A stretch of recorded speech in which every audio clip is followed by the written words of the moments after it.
Olá, bom dia! Hoje é dia 17 de março de 2021, quarta-feira. Esse é o Today, o nosso encontro diário de segunda a sexta-feira, às 7 horas da manhã. Seja muito bem-vindo. Já tenho aqui comigo a Aldeir Nove, a Marta Correia, a Moni Eva, a Elonai Cardoso, Lucy Safira, Mari Kruger, Mari Barros Borges, Marília Tomazini, Aurita, a Sueli Sandeski também conosco. Sejam bem-vindos, pessoal. É um grande prazer receber cada um de vocês. A Vilma Bittencourt, a Karine Paiva, Godinho Meira, legal. A Analícia Neves Bueno, a Fabiana também está conosco, Fabiana Rodrigues, o Cleiton, né? Muito bom receber cada um de vocês. Deixa eu compartilhar aqui algumas informações importantes com vocês. Infelizmente, o Brasil ainda continua quebrando recordes, né, com relação ao número de mortes, né, nesse período de pandemia. A coisa não está fácil, né? Nós estamos nos aproximando aí de um número, para mim, considerado assustador do número de mortos, né? Nós estamos com quase 3 mil mortos diários, né? Somente nas últimas 24 horas foram praticamente 2.800, foram 2.798. Estamos com 22 estados e o Distrito Federal com um aumento do número de casos e também um aumento do número de mortes, ou seja, praticamente todos os estados do Brasil está tendo um aumento do número de casos e morte. E aí eu estava verificando algo que me gerou assim um desconforto bem grande, né? Foi as quebras de recordes, né, do número de mortes. Na quarta-feira, dia 10, nós tivemos 1.645, foi um recorde do número de mortos de média, né, dos últimos 7 dias. Na quinta-feira foi 1.705, na sexta-feira, dia 12, foi 1.761, no sábado, 1.824, no domingo, 1.832, na segunda-feira foram 1.855 e ontem, terça, 1.976. Nós estamos quase atingindo 2.000 mortos de média dos últimos 7 dias. É um valor que a gente não tinha nem chego próximo disso, né, durante todo esse período de pandemia. E mais uma vez eu fico assim aterrorizado, né, de verificar como que a população não se conscientizou, os governos demoraram a agir e aí nós estamos vendo o caos acontecer, né? E nós estamos aqui, por exemplo, com 8 estados, né, que a gente teve recordes na média móvel de mortes pela doença. Então, 8 estados que superaram o maior limite de mortos que eles haviam tido durante todo o período da pandemia. E esses estados são o Acre, Goiás, Mato Grosso, Paraíba, Rio Grande do Sul, Santa Catarina, São Paulo e Tocantins. Agora, você tem estados que o número de recordes de mortos é pequeno, se você for comparar com outros estados. Por exemplo, o Acre são 10. Nunca tinha morrido 10 pessoas num único dia no Acre por Covid. Mas a densidade populacional do Acre é muito menor do que a densidade populacional de outros estados que estão aqui, por exemplo, como o estado do Rio Grande do Sul, que teve 253 de média de mortos, e também o estado de São Paulo, que teve 400 de média. Só que para atingir esses 400 de média, o estado de São Paulo ontem quebrou o recorde de número de mortes, que foram 679 mortos em 24 horas. É um valor absurdo. Nós chegamos num certo momento da pandemia, depois do primeiro pico que nós tivemos da doença no ano passado, ali por volta do mês de maio, junho, que foi um caos também. Nós tivemos, né, uma queda onde nós conseguimos manter por volta de 300 mortos diários o país. Hoje, somente o estado de São Paulo está atingindo o dobro do número de mortos diários do que a gente conseguiu como média de mortos ali num período de maior controle da pandemia se a gente pode dizer controle, durante esse 1 ano e 2 semanas de pandemia que nós estamos vivendo. Então, nós estamos vivendo realmente um período que é muito assustador. Nós temos 2 estados no Brasil que estão com uma estabilidade no número de mortos, que é Roraima e Bahia, e somente 2 estados em queda, que é o Rio de Janeiro e Amazonas. Todos os outros estão com um aumento. Então, o número está extremamente elevado. E algo que eu li aqui, que também não foi das coisas mais interessantes para se ler, foi uma declaração da Fiocruz, né? A Fiocruz é um instituto super conceituado no Brasil, é o Instituto Oswaldo Cruz, né? E eles dizem o seguinte, né? Que o Brasil passa pelo maior colapso sanitário e hospitalar da história. Maior colapso hospitalar, né, e sanitário da história. Nunca teve uma situação tão crítica no Brasil, segundo o Instituto Fiocruz. E isso que a gente tem que levar em consideração, que nós tivemos uma pandemia mais ou menos 100 anos atrás, que foi a gripe espanhola, que dizimou aí, segundo estatísticas, aproximadamente 100 milhões de pessoas no mundo. Nós estamos vivendo um período de pandemia com um vírus que ele tem algumas características diferentes desse vírus que promoveu essa pandemia desastrosa e avassaladora no século passado, que é o quê? O nível de mortalidade desse vírus, ele é muito menor, muito menor. Então veja, quando você tem um vírus novo chegando, você não conhece absolutamente nada sobre esse novo vírus. Você não sabe como que é a velocidade de disseminação desse vírus, você não sabe qual é o grau de mortalidade desse vírus, você não sabe quais são os efeitos colaterais, quais são os órgãos atingidos, né? Como que o vírus se comporta e qual o próximo passo do vírus dentro do nosso organismo. Você não sabe se os anticorpos que você produz será o suficiente para que você não tenha uma reinfecção, você não tenha uma medicação específica, você não tenha uma vacina específica. Então, quer dizer, tudo é novidade, mas algumas coisas não são novidades. Por exemplo, nós já sabemos que quando tem um período de pandemia, uma das estratégias que foi utilizada também no século passado é o isolamento. Só que o isolamento ele precisa ser feito justamente nos momentos corretos. Eu não posso fazer o isolamento durante todo um período de pandemia porque a economia não resiste a isso. Mas nós percebemos que no Brasil foi muito mal administrado essa questão do isolamento. Nesse momento que a gente precisa fazer, alguns estados estão impondo, aí nós vemos as críticas do governo federal em cima desses lockdowns que estão buscando fazer agora no Brasil. O problema é que a gente parece que no Brasil perde o time de todas as coisas, perde o time na hora de comprar as vacinas, perde o time na hora de fazer o lockdown, perde o time na hora de fazer um hospital de campanha, e isso vai gerando esse colapso que a Fiocruz, né, apresenta para nós agora como sendo o maior colapso da história. Mas nós temos condições, né, de analisar o que já ocorreu no passado, porque uma epidemia é uma epidemia, ou seja, mesmo que seja um vírus diferente, nós temos muito a aprender com as epidemias que já passaram, e a gripe espanhola talvez seja aquela que mais traga informação pertinente para a gente fazer escolhas corretas neste momento. E eu vou mais uma vez insistir na tecla, nós precisamos evitar ao máximo nossa circulação, saia somente aquilo que realmente for necessário, faça de tudo para usar todas as barreiras externas que você tem para a construção da sua imunidade, que é o uso de máscara, o álcool em gel, né, e assim por diante, lavar as suas mãos várias vezes, não tocar com a mão dominante, maçanetas, botões de elevador e assim por diante. Mas lembre-se que a sua imunidade é o que mais faz a diferença nesse momento. Nós não estamos 100% isento a ter o contato com esse vírus. Quem dera nós tivéssemos essa possibilidade de 100% de isenção, mas não temos, né? Devemos fazer de tudo para preparar o nosso organismo para travar a guerra contra esse vírus. Esperamos que nenhum de vocês, e aqui em casa esperamos que nenhum de nós, né, venhamos a ter contato com o vírus e tenha a doença.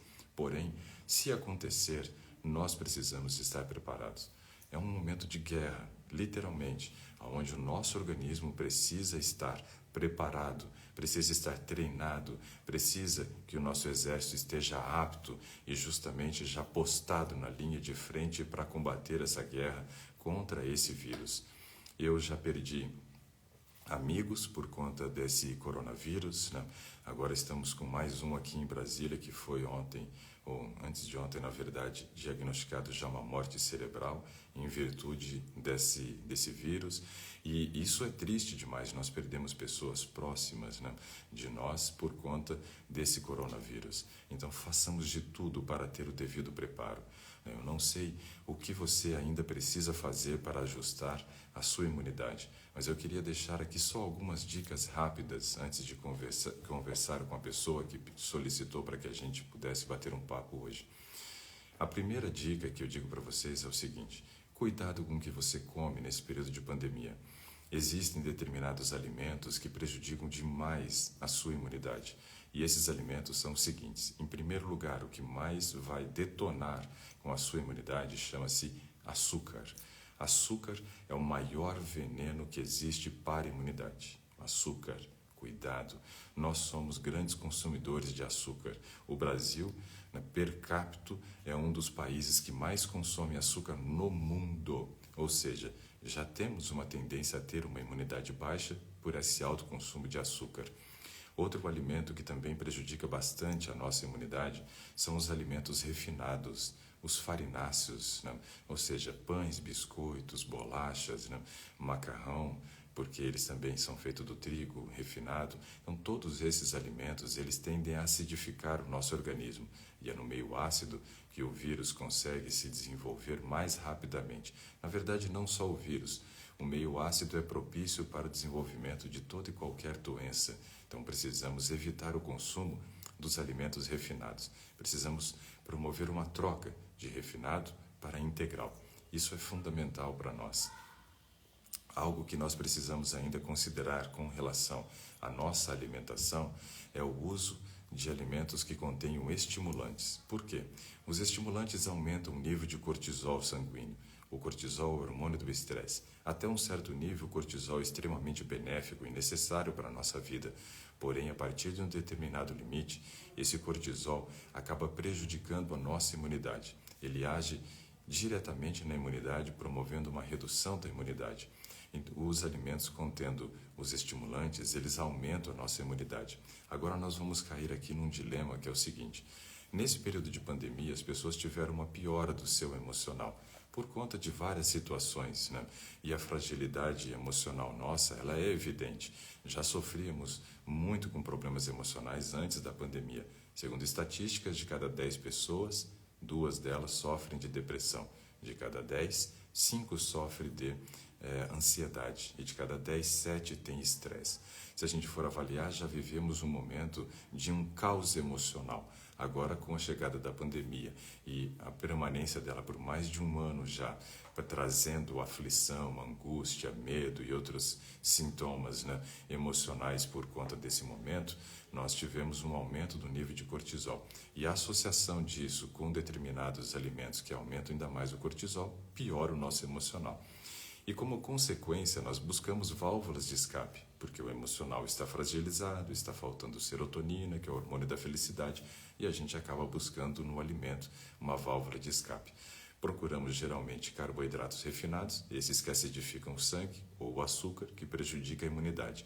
Também procuramos a gordura, e quando falamos de gordura, ela é rica em ômega 6. Muitas vezes, né, essa ingestão de ômega 6 tira do equilíbrio o ômega 6 e o 3 e começa a gerar um processo inflamatório, que o seu sistema imunológico precisa combater.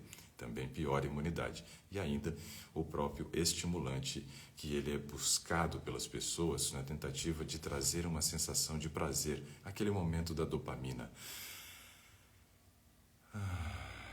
Sabe quando você come um chocolate e aí você tem aquela bomba de dopamina sendo produzida no seu cérebro? Pois é, aquilo ali dura pequenos instantes, mas o estrago que ela promove por conta da gordura saturada, pela concentração de ômega 6 que tem no chocolate, pelo estimulante e o açúcar, são duradouros os estímulos, né, negativos para o nosso corpo. Então precisamos tomar cuidado com o que comemos, isso é fundamental.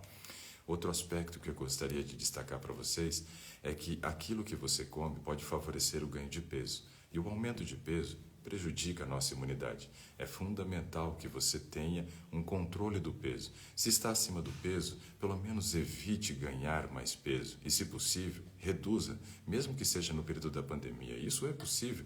Eu tenho meus alunos do curso Transformação Vital que no período de pandemia estão reduzindo o peso. Algumas pessoas em 6 semanas tiveram redução de 15 quilos, ou seja, a imunidade dele ficou muito melhor com a redução desse peso, porque era gordura, tecido inflamatório. Então o controle de peso é super importante. Cuidado para você não descontar os seus problemas emocionais no alimento e ter um aumento de peso, porque isso vai prejudicar ainda mais sua imunidade. Não abra mão de uma boa noite de sono. É durante o momento do sono que você constrói a sua imunidade. Das 21 horas e 30 minutos até as 2 horas da manhã é o momento onde você realiza o primeiro tempo de sono, chamado de sono da regeneração, substituição de células que estão morrendo. É nesse momento que você está construindo a imunidade para combater essa guerra que nós estamos vivendo. Não abra mão também de uma atividade física. Mesmo que as academias estejam fechadas, o seu próprio peso é um peso que serve para fazer atividade física de resistência. Existem inúmeros exercícios que você pode fazer usando o peso do seu próprio corpo. Isso serve como um estímulo para aumento da nossa imunidade. A atividade física tem vários papéis dentro do processo de construção de imunidade. A atividade física melhora a circulação do sangue, obviamente isso traz uma melhora na circulação do sangue, mais oxigenação das células, chegada de nutrientes e a imunidade aumenta.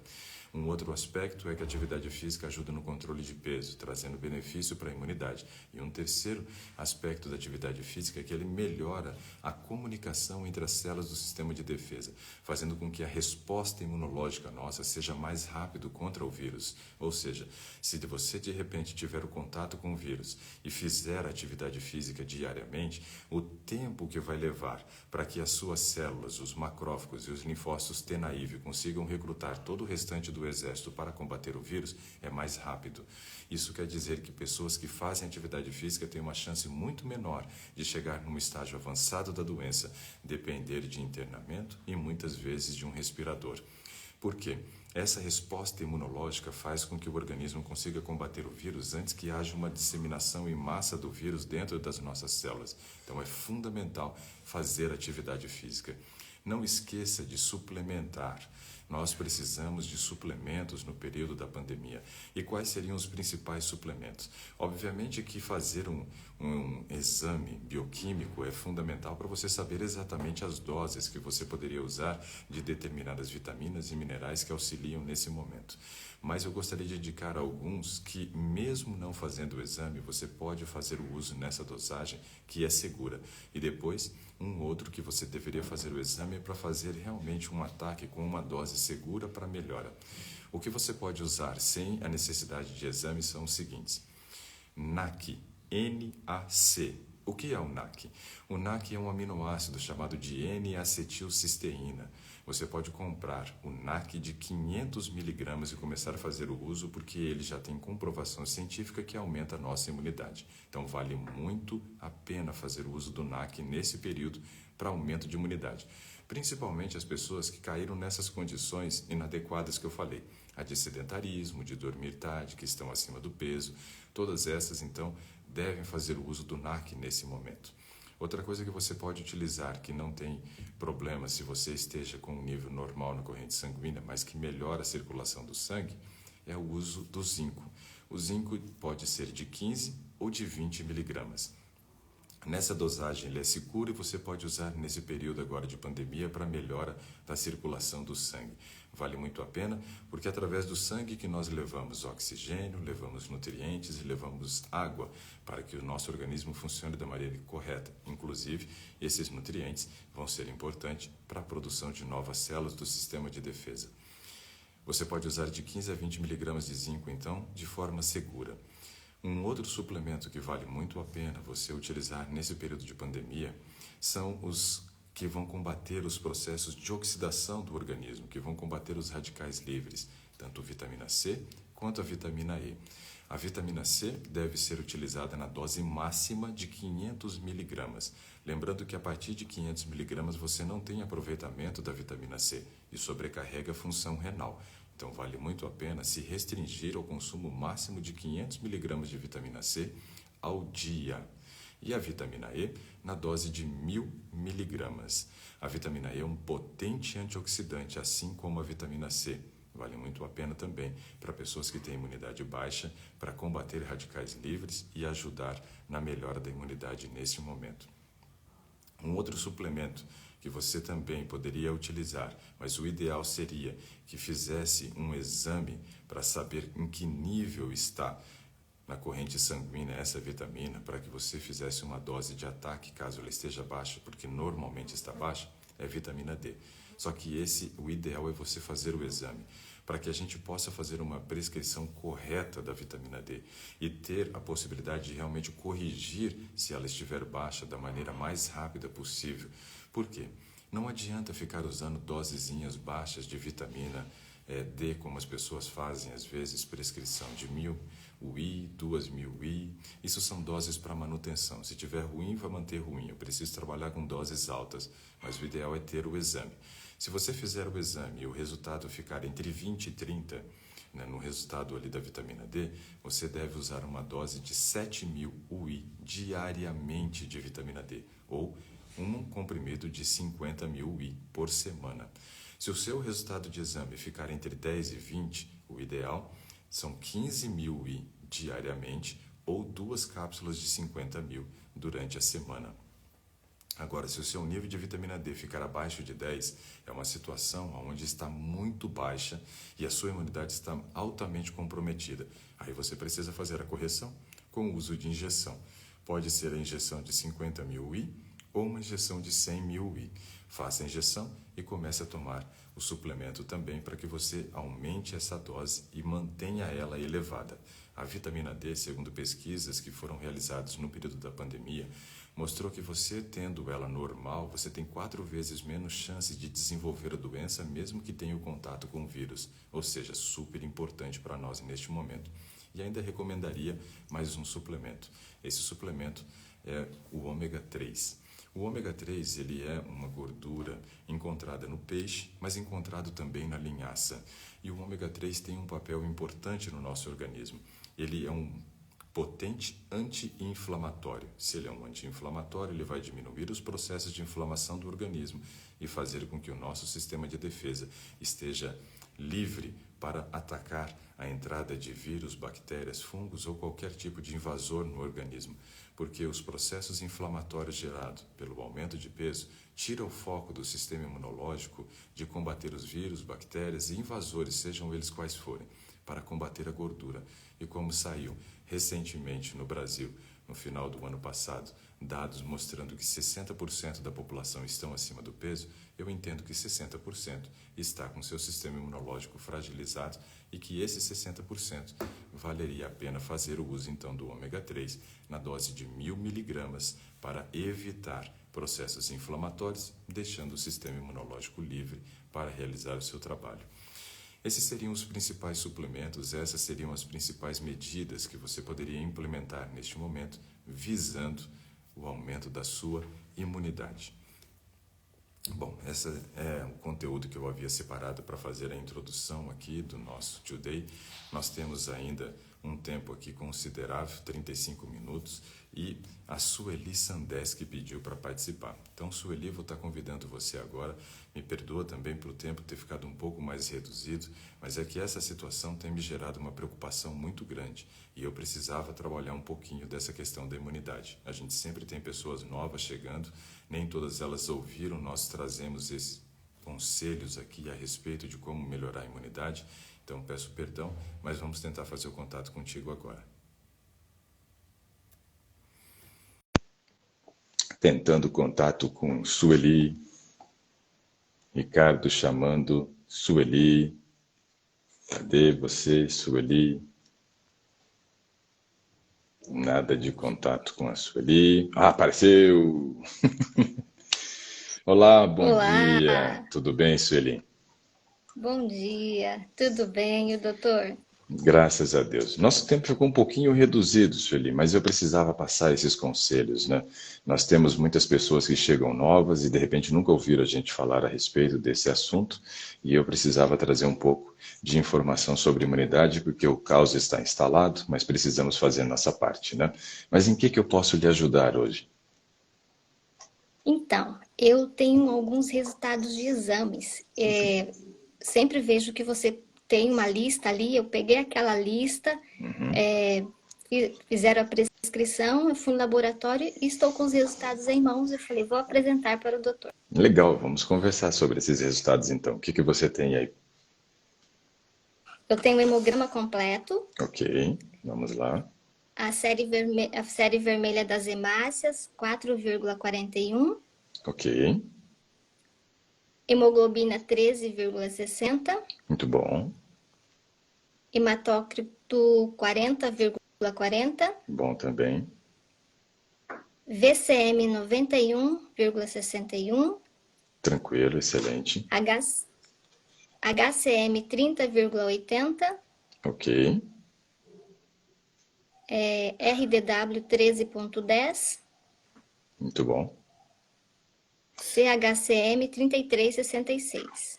Bom, parte de anemia você não tem, né? Tudo ótimo até agora, sem problema. O pessoal está perguntando bastante aqui ó, sobre a questão da linhaça, né? A linhaça, se você quiser usar a linhaça mesmo como fonte de ômega 3, ela precisa ser triturada ou precisa ficar de molho.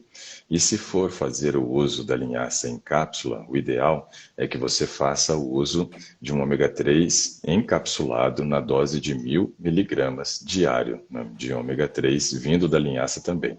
E aí teria que verificar quantas cápsulas, Helena, porque a Helena pergunta assim, se são 3 cápsulas de linhaça, né? Então depende. Tem a concentração, né, diferente de um produto para outro. Então a gente precisa só avaliar qual é a quantidade indicada de cápsulas no produto para que atinja a dose de 1.000 miligramas. Pode continuar. A série branca, os leucócitos 4,340. 4.340. Tinha que ser uns 4,5, né? Então, 4.340. fiquei incomodada Eu, com este resultado. Não gostei dele, eu não. também não gostei. Não, Sueli. Eu gosto quando o valor, né, dos nossos leucócitos aí se apresentam acima de 4,5. Acima de 5 até melhor, mas pelo menos 4,5, né? Por quê? Eles são soldadinhos super importantes nessa guerra que a gente está travando, né?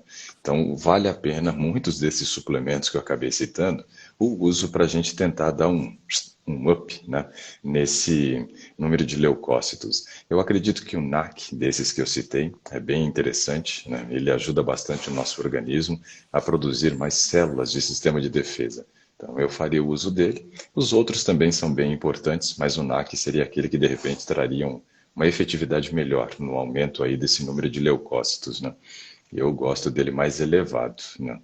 E também não fiquei tão contente com o resultado, não. Igual você.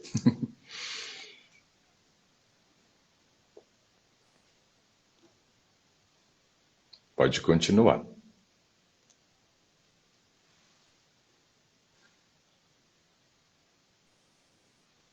Ixi, Ótimo. cara. Ah, tá. Vou Apareceu. Não estava ouvindo tua voz, falei, cadê a Sueli? falar que os segmentados deu 55.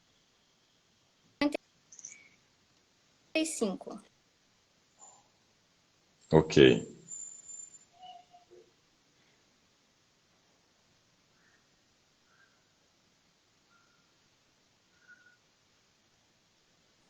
Ixi, agora está travando a Sueli e não estamos conseguindo ouvir direito a voz dela. Sueli, aconteceu alguma coisa, estava tão bem.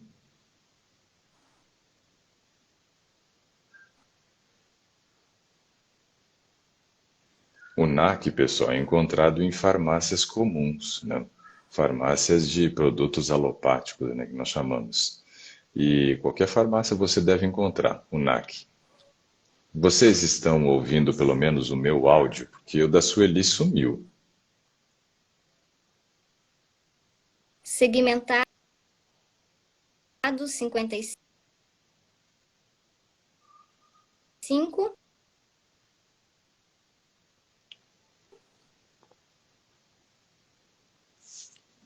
Bom, pelo menos o meu áudio vocês estão ouvindo. A Sueli, ela está tentando falar agora outros, né, que são avaliados dentro do leucograma, da parte da série branca, quando nós fazemos um hemograma completo. Além dos leucócitos, a gente avalia segmentados, neutrófilos, eosinófilos, mas está travando demais a Sueli agora. Começou tão bem.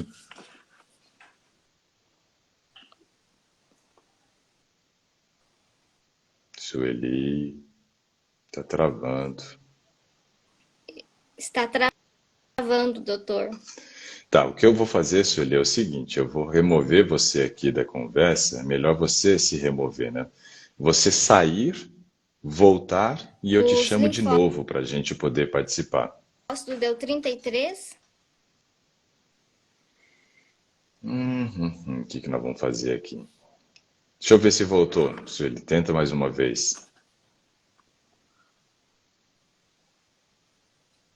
O pessoal perguntou o que que é o NAC. O NAC é N-acetilcisteína. É um aminoácido que tem uma participação importante no aumento do sistema imunológico.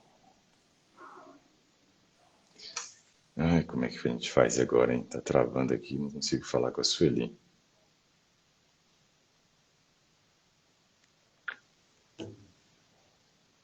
Será que ela saiu? Desligou a câmera? Saiu. Saiu. Vamos ver se a Sueli volta. Enquanto isso, eu vou respondendo essas dúvidas que vocês ficaram desses suplementos que eu citei. Teve gente que chegou agora, então vamos citar aqui, ó. Eu passei uma lista, pessoal, de suplementos, né, que vale a pena utilizar nesse período da pandemia. Então, ela chegou aqui, eu vou chamar novamente. E aí o NAC é um deles.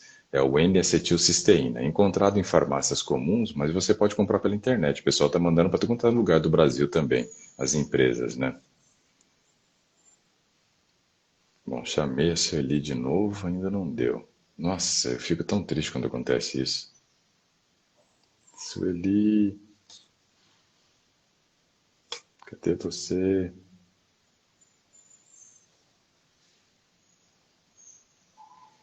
Crianças de 12 anos podem tomar esse suplemento sim, pessoal. O Cleiton tem perguntado sobre a questão do enxofre, né? O enxofre, Cleiton, ele é muito utilizado, né, como um bactericida, né, fungicida. Ele ajuda no processo de evitar disseminação, né, de micro-organismos. Então, pode até ser utilizado. Só que a gente já tem tantos aminoácidos sulfurados que a gente toma, que eu não vejo muito a necessidade do uso, né, deles nesse momento. Eu vejo que tem coisa muito melhor. Vou chamar de novo aqui, estou tentando, a coisa está complicada. A Neila Braga pergunta sobre a importância de vitamina E. A vitamina E, ela é um dos maiores antioxidantes que nós temos no nosso organismo. Vitamina E ela é encontrada em alimentos que são fontes de gordura, mas ele sendo utilizado, essa vitamina sendo utilizada na forma de suplemento, tem que ser na dose de 1.000 miligramas para que ela continue fazendo, né, um papel importante no combate aos radicais livres que são formados no nosso organismo. E a Lucy Safira pergunta assim: estou tomando o NAC há 2 meses, preciso continuar durante toda a pandemia, tenho baixa imunidade, então continue. Vale a pena sim, Lucy, continuar tomando, porque a coisa tá feia, viu? Tudo que a gente puder fazer nesse momento é importante para a gente aumentar a imunidade. Esses outros já tomo todos, só a vitamina E que não estou tomando. Então, pode tomar. De novo chamei a Sueli, não deu certo. Puxa, que pena. Vocês querem a lista de exame, pessoal? É isso que vocês estão pedindo? Eu posso mandar, né, nos grupos, né, essa lista dos exames básicos que a gente solicita. Exames que vão ajudar a gente a compreender como que está funcionando o nosso organismo. E é necessário que vocês entrem dentro do grupo, então, para que a gente mande lá. Lá é o lugar onde a gente faz a comunicação com os seguidores, né, de maneira mais fácil. A Mari pergunta se precisa tomar a K2 junto com o NAC. Eu não vejo muita necessidade de tomar a K2. Mesmo que o pessoal fale tão bem da K2, nós produzimos quantidade suficiente de vitamina K no nosso próprio intestino. E a absorção acontece no intestino grosso, coisa que a gente já conseguiria resolver a necessidade de vitamina K. André está pedindo para fazer um dia da semana só de perguntas e respostas. Podemos estabelecer esse dia sim, André. Eu não vejo como sendo algo ruim, não. Eu acho muito bom. Vamos tentar mais uma vez com a Sueli aqui.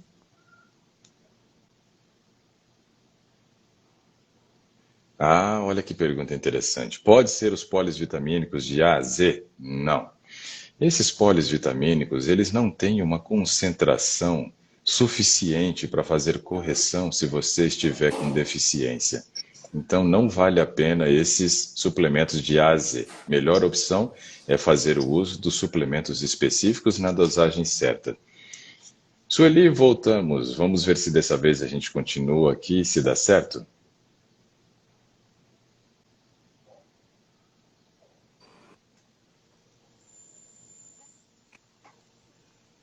Se não der certo, amanhã eu pego o esposo e tento ver se eu sou a primeira a solicitar novamente. Eu tenho... Nossa, 46 exames e nós temos 23 minutos. Vamos ver se a gente consegue. A média é de 2 por minuto tem que ser aqui.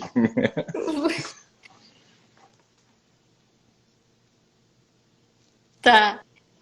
Então, assim, eu tinha parado na série branca, tinha dado sentado 55. Quando a gente já tem o primeiro dele alterado, não adianta nem a gente ficar vendo o restante. Por quê?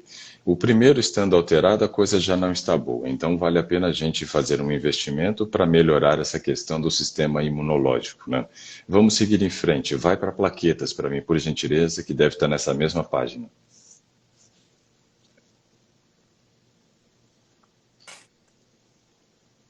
227 muito plaquetas. Bom. Pode seguir agora a sequência dos exames que você tem. Eu vou avaliando para você.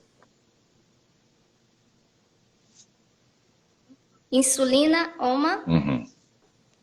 Daí tem a OMA beta e insulina OMA-IR. A insulina deu 5. Ah, nem precisa ler as outras. 3,5 de insulina. Glicemia em jejum, 85.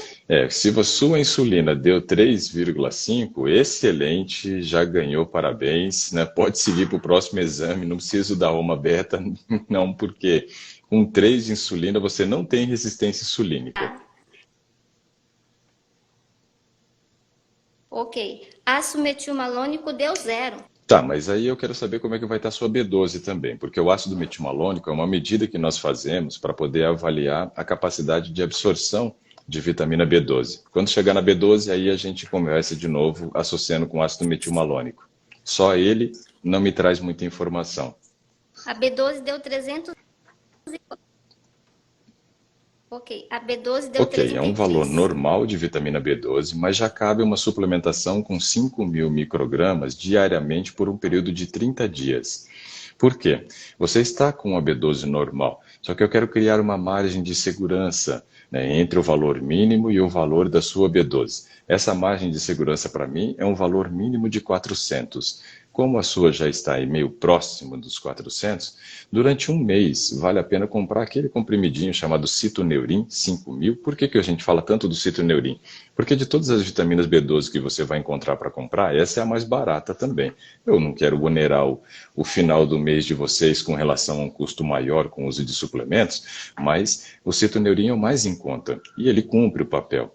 Nesse teu caso, vale a pena tomar um por dia durante um período de 30 dias. Depois desse período de 30 dias, comece a tomar um por semana para a questão da manutenção do nível da vitamina B12, até a gente realizar um próximo exame, saber como está e fazer alguma correção se for necessário. Mas seguindo esse esquema, é bem provável que você vai conseguir mantê-lo normal durante aí a sua vida toda.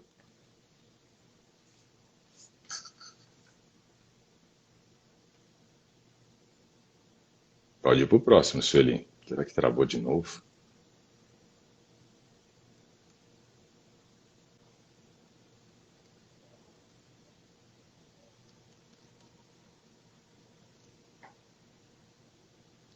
Bom, enquanto a Sueli está meio travada ali, vou responder uma pergunta do Lucas, que é a seguinte: a proteína do soro do leite causa inflamações no organismo assim como o leite? Não.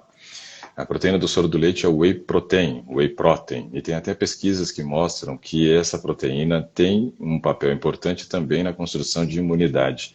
Então ela não tem problema, mas aí, Lucas, é importante que essa proteína seja isolada, ou seja, que ela não tenha resquício do restante das outras proteínas presentes no leite, por exemplo, caseína, não deve ter a lactose. Então, nós precisamos fazer, caso faça o uso da proteína do soro do leite, na versão isolada. Sueli, cadê você? Estou te vendo, estou vendo a testa da Sueli e não estou ouvindo mais a voz dela. Que isso? Como está difícil.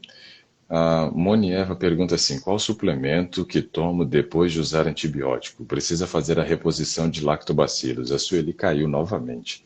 A reposição de lactobacilos ela é fundamental, melhora a nossa imunidade, mas ela precisa ser feita depois que nós fazemos, né, uso de antibiótico. Né?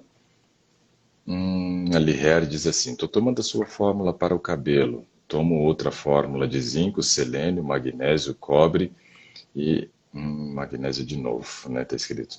Tudo que é lado. Posso tomar junto? Sim, pode tomar junto, sem problema nenhum. Liher. A Marta Vaz diz que as plaquetas dela deu 160. Tranquilo, 150 é o mínimo, pode ficar sem nenhuma preocupação. E a Vilma Vieira fala que ela estava travando. A Sueli, que pena. E deixa eu ver a Simone aqui. Doutor Ricardo, a minha B12 deu 431, devo suplementar? Se não, quando devo repetir o exame? Simone, quando eu consigo atingir, por exemplo, um nível de 400 de vitamina B12, eu tenho a seguinte prática: um comprimidinho desse citoneurin, 5.000 microgramas por semana, para que a gente consiga manutenção até a realização do próximo exame. E o exame de B12, ele deve ser realizado no mínimo uma vez ao ano. Se você for fazer coleta de exame 2 vezes ao ano, faça nas 2, mas não precisa mais do que isso. A não ser que você esteja tentando compreender como seu corpo funciona, a suplementação, para acertar a dose. A Lúcia Safira disse que fez aqui uso do Lactofos no período de janeiro. Depois ela teve dengue com diarreia por 6 dias. Né? Ela está tomando o Now Foods com 50 comprimidos de 25 bilhões. Isso é certo? Sim, vale a pena. Principalmente depois de episódios diarreicos, precisamos repor os lactobacilos do nosso intestino. Então pode continuar, tá ótimo. O NAC não é de 1.000 miligramas não, Márcia. O NAC é de 500 miligramas. NAC de 500. A Sueli já respondeu. Olha só como é que é bacana. Simone respondeu. Deixa eu ver aqui. O que mais? A Marta Cruz. Os probióticos só são prescritos pelo Nutri? Não, probióticos você não tem nem necessidade de prescrição. Você pode ir na farmácia e você encontra naquelas gôndolas que ficam ali no interior da farmácia. Você pode utilizá-lo sem prescrição de nutricionista, sem problema nenhum. Agora, quando é para criança, só pergunte para o farmacêutico quais são as fórmulas ali, quais são os compostos, né, que ele tem indicado para uso pediátrico. Abaixo de 12 anos pode ser o uso pediátrico, acima de 12 já pode usar o mesmo que o adulto.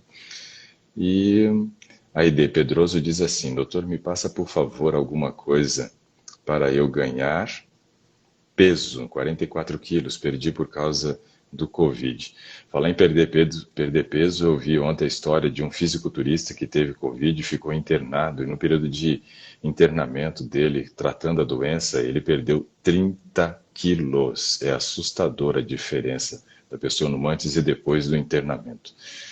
Quando em relação a ganho de peso, é extremamente importante você fazer um ajuste calórico, ou seja, vai ter que comer mais calorias, mas essas calorias também não devem vir de qualquer porcaria, né? É necessário que a gente tenha alguns alimentos que façam parte do cardápio de quem quer ganhar peso, porque eles são alimentos que são nutritivos e têm uma concentração boa de calorias também. A aveia, a linhaça, a chia, o amendoim, vale a pena também incluir o abacate nessa lista, né, para a gente conseguir ter um valor calórico maior sendo ingerido e a gente conseguir favorecer o ganho de peso. Mas só ganhar peso aumentando a ingestão calórica sem fazer atividade física também não é algo ideal e aí a gente vai ficar com problemas, né? Então, tudo que a gente pensa com relação a ganho de peso ou redução de peso de maneira saudável precisa ser feito acompanhado de atividade física. No caso da perda de peso, aeróbico e musculação ajudam a perder peso. No caso do ganho de peso, o foco tem que ser maior na questão da musculação. A Evanira Rodrigues pergunta a relação do própolis e da imunidade. Realmente, tem uma relação do extrato de própolis com o aumento da imunidade. Em casa, geralmente, nós fazemos o uso de 30 gotinhas aqui para nós adultos e 20 gotinhas para as crianças. E ele tem, sim, papéis que ajudam na melhora da imunidade. Vale a pena, sim. Marcas de ômega 3 de linhaça. De linhaça, eu não saberia indicar muitas marcas, mas tem uma no mercado que é da Unilife Vitaminas, né? E é de um amigo meu, a Unilife Vitaminas, lá de Maringá, do Roberto Virtuan. É uma opção interessante de marca para ômega 3 de linhaça. Ele tem uma linha bem grande de suplementos veganos, né? Com relação a, Terezinha, os comprimidos de vitamina D, aquilo que eu disse, o ideal é que a gente tenha justamente um comparativo para que a gente possa tomar uma decisão baseada no conhecimento. Então, fazer o exame. Faça o exame de vitamina D. Colha lá o seu exame de sangue, descubra que nível que está, para que faça uma correção adequada. A Elaine Sudari pergunta sobre o noni.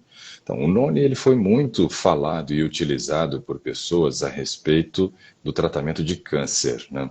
Eu não vejo problema nenhum no uso do noni, né? Pode se utilizar. Não tem muitos estudos a respeito do noni ainda, mas aparentemente ele tem sim um papel importante na imunidade, principalmente para as pessoas que estão tratando de oncologia. Então, vale a pena. A Viviane pergunta se pode ser acetilcisteína de 600. Pode sim, sem problema nenhum. Não é uma dose que vai gerar algum grau de toxicidade para nós. Deixa eu ver o que mais. Receitas Ivone Vida Saudável aqui, né? Fala para a gente falar sobre reposição de hormônio feminino e sobre o Aclasta, né?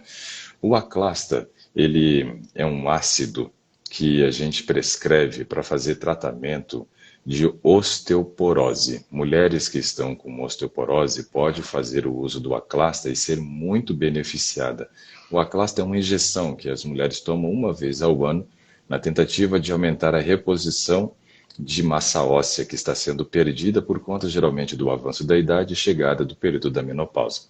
Só que aí a gente tem que lembrar que esse período da menopausa, ele faz com que haja uma queda, né, nos hormônios sexuais, sejam eles o feminino ou o masculino, tanto estradiol, estrona, quanto também testosterona.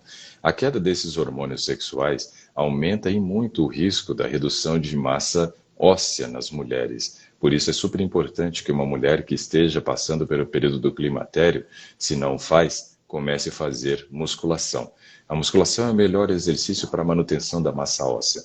Toda atividade que gera impacto também é benéfica, porém a gente deve lembrar que muitas vezes o impacto nesse momento, já tendo um desgaste de massa óssea, não é algo muito interessante. Pode favorecer aí, então, né, a quebra dos ossos, né, uma lesão, uma fratura. Então, eu vejo como a musculação sendo algo primordial. E fazer as reposições hormonais, eu gosto dessa história. Só que a gente deve levar em consideração que nem todas as mulheres podem fazer reposição hormonal, principalmente a gente levando em consideração a reposição dos hormônios sexuais femininos, o estradiol, em mulheres que têm histórico de câncer de mama em primeiro grau na família. Primeiro grau seriam suas irmãs, suas tias, por parte de mãe ou pai, né, e a sua mãe. Então, tudo isso deve ser levado em consideração no momento de tomar uma decisão com relação à reposição dos hormônios sexuais. Ficando dentro, eu faria com certeza. Tomando vários suplementos não sobrecarregam o fígado? Boa pergunta, Ângela. O fígado é o órgão do nosso metabolismo. Eu não sei se vocês estão acompanhando, mas nós estamos fazendo 3 dias de aula sobre detox no período da noite, às 20 horas. A primeira aula foi segunda-feira, a segunda foi ontem, terça-feira, e hoje, quarta-feira, a nossa última aula. E eu tenho falado sobre essa questão do detox. O órgão mais importante dentro do processo de metabolização de tudo que entra no nosso organismo é o fígado.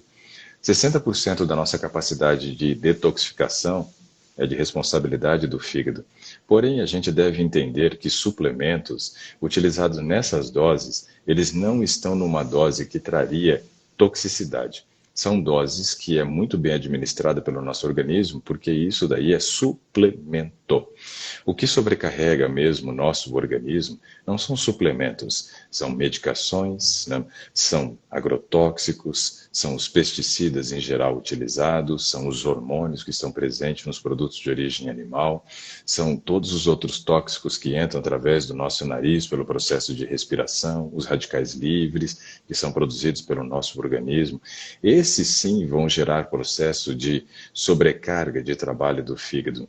Mas suplementos nessas dosagens, não. Estamos usando dosagens que são seguras para que não haja nenhum tipo de risco no nosso organismo. Por exemplo, quando eu falei da vitamina C, eu disse que a dose máxima é de 500 miligramas. Por quê? Justamente porque o uso além dos 500 miligramas vai sobrecarregar um órgão, não é o fígado, mas é o rim. Então, essas dosagens que nós passamos são dosagens seguras que você pode utilizar sem ter um grau de toxicidade para o organismo. A Jaque Alves fala assim, ó, o chá verde posso tomar para anemia? Chá verde eu nem acho que deveria ser utilizado, porque o chá verde ele é um estimulante. Nós não precisamos de nenhum estimulante para funcionar bem. Qualquer estimulante que a gente comece a fazer o uso, vai chegar um momento que ele vai gerar uma necessidade de uso. Né? É um processo de criar uma dependência emocional desse chá verde. Eu não gosto do chá verde. Eu gosto de chás que não contêm estimulantes. Então, basicamente, eu excluo da minha lista o chá verde, que é da Camellia sinensis, mas da Camellia sinensis nós temos ainda o chá preto, temos o chá branco, o vermelho e o amarelo. Todos esses chás provenientes dessa planta chamada Camellia sinensis eu não recomendo para uso. E nem mesmo o chá mate, porque o chá mate também contém estimulante. Estimulante não é uma coisa boa, não vejo a menor necessidade, eu vejo muito mais prejuízo com o uso dele do que qualquer outro benefício que poderia conter. O chá verde é indicado muitas vezes por causa, né, de compostos flavonoides que existem nele, mas eu tenho esses compostos flavonoides presentes em outros alimentos que não vêm com estimulante. Então não gosto do chá verde nem do chá mate. Né? E esses chás da Camellia sinensis e do Ilex paraguaiense, nenhum deles eu indicaria. E para anemia, não consigo ver sentido do uso dele. Se vai aumentar cortisol, não é uma coisa que vai gerar benefício. Deixa eu ver o que mais que a gente tem aqui, ó. São 7h53, vamos até às 8 respondendo as perguntas. Uma pena que eu não consegui hoje falar com a Sueli, que a gente já havia, né, começado, ficamos ali no meio da nossa conversa, né? Quer dizer, nem no começo direito. A Dilma diz assim, ó, minha filha está grávida, parabéns então, futura vovó, e está com anemia. O que eu posso dar para ela? O médico não passou nada. Peraí, sua filha está grávida, ela foi ao médico, descobriu que está com anemia e não passou nada? Então, a primeira coisa que eu poderia dizer é troca de médico. A segunda, use sulfato ferroso. Né? Por quê? No período de uma gravidez, a mulher deixa de ser a prioridade. A prioridade agora é a manutenção da vida do bebê. O bebê, ele é muito mais importante do que a mãe. É assim que o cérebro de uma mulher grávida trabalha. Então, ele começa a exaurir tudo aquilo que a mulher tem para a manutenção da vida que está dentro do seu útero. Normalmente, então, mulheres que entram com carências durante o período da gravidez acentuam essas carências nutricionais, mas as correções são muito bem-vindas. O uso do sulfato ferroso é a forma que é utilizado para fazer a correção do nível de ferro. Esse sulfato ferroso geralmente via oral. Porém, a gente deve levar em consideração dois aspectos aqui, ó. Um deles, há um nível de progesterona elevado durante o período da gestação. A progesterona é um hormônio super importante durante a gestação. O aumento da progesterona ocorre para que haja um processo de fixação da placenta na parede do útero, ou seja, para a manutenção da gestação. A progesterona, que é esse hormônio que fica elevado durante todo o período da gravidez, tende a prejudicar o trânsito intestinal da mulher. Então, esse é um aspecto importante quando a gente pensa no uso do sulfato ferroso, eu já vou explicar o motivo. Mas progesterona gera, então, trânsito intestinal mais lento. Constipação intestinal é a realidade de grande parte das mulheres no período gestacional. Em raros casos, a mulher tem uma melhora no trânsito intestinal. Segundo, dependendo do mês da gestação, o bebê está grande. E ele estando grande, ele começa a dar uma pressionada aí em vários órgãos, né? Inclusive o intestino, o que também prejudica o trânsito intestinal. Quando falo do sulfato ferroso, devo lembrar que um dos efeitos colaterais do uso dele é justamente uma redução no trânsito intestinal.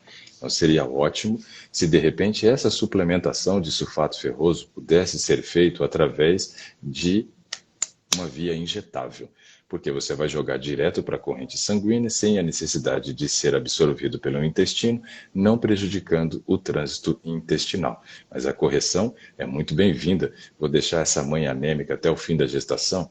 Depois que termina a gestação, ainda vem a lactação. Lá na lactação é quando aumenta muito a demanda de energia do bebê, ou seja, tem mais energia que precisa ser disponibilizada no período da lactação do que no período da gestação. E eu vou chegar com uma mãe anêmica no final da gestação e que vai piorar esses processos de anemia se não for corrigido. Então vale muito a pena a correção. Tem umas coisas que eu escuto que eu prefiro ser surdo do que escutar, né? Ou sei lá. A Jo Moraes pergunta assim, qual a diferença do arroz integral parbolizado, né, e o integral? Os dois são bons? Sim, os dois são excelentes. A única diferença é que um arroz que passou por um processo de parboilização, ele foi mergulhado numa água quente para que fizesse um processo de gelatinização do grão. Nada que traga prejuízo para nós, o arroz parbolizado integral. Você pode comprar o parbolizado integral ou um arroz integral que não tenha passado por esse processo de parabolização. O importante é que ele seja integral, porque integral, no latim, quer dizer intacto, não tocado, não adulterado. Ou seja, você tem a integridade do grão. Esse grão que é íntegro tem a fibra que recobre o grão. Ou seja, não tive perdas de fibra. Além de não ter perdido a fibra, por não ter tido rompimento do grão, eu não tive também perdas de vitaminas e minerais, coisas que acontecem no processo de refinamento.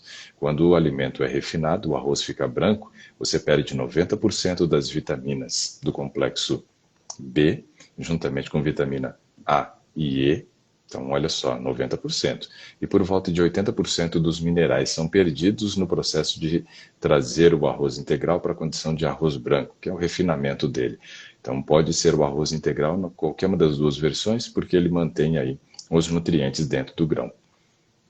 A Aurita diz assim, ó, consegui aumentar minha vitamina B12 de 201 para 1195, tomando a sublingual por 3 meses. Uau! Que resultado expressivo, Aurita. 201, beira de precipício, né? Agora, 1195, até acima do limite. Nada que nos gere preocupação.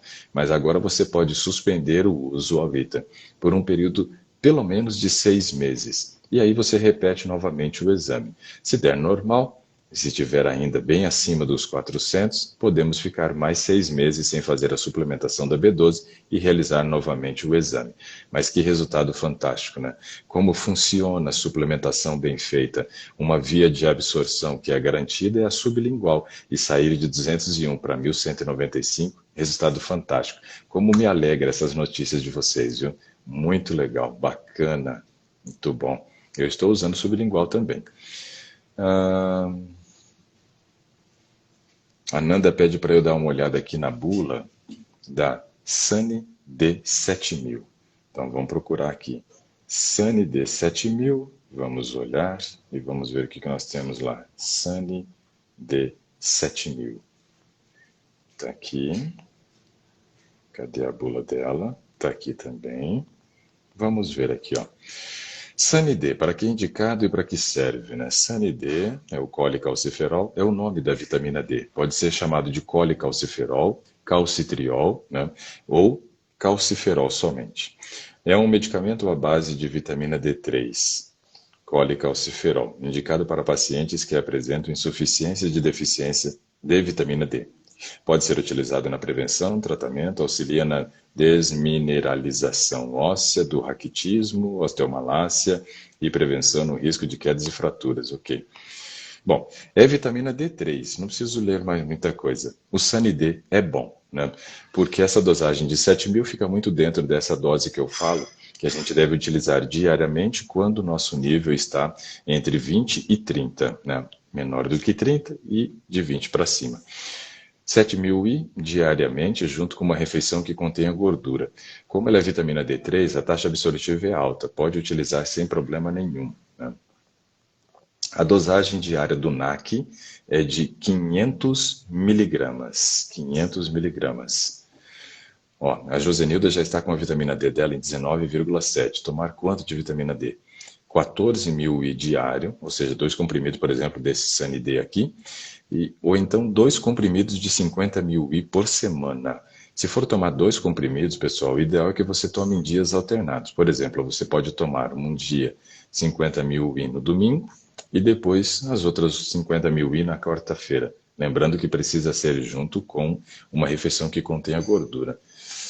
Agora já tem uma perguntinha da Priscila, que não é boa.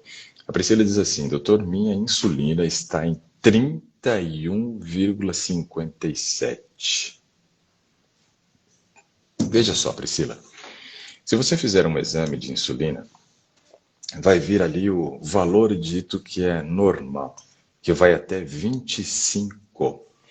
Mas 25 já é resistência insulínica. Na verdade, 6 já seria resistência insulínica. O ideal é que a nossa insulina esteja abaixo de 5. Você está num quadro de hiperinsulinemia. O que quer dizer isso? O seu organismo está tão resistente contra o trabalho da insulina que você, não sendo, está com um pezinho, né, 2 pezinhos no diabetes, né? Então precisamos reverter esse quadro urgente. Se você é diabética, também precisamos reverter esse quadro para que a gente consiga um controle da glicemia.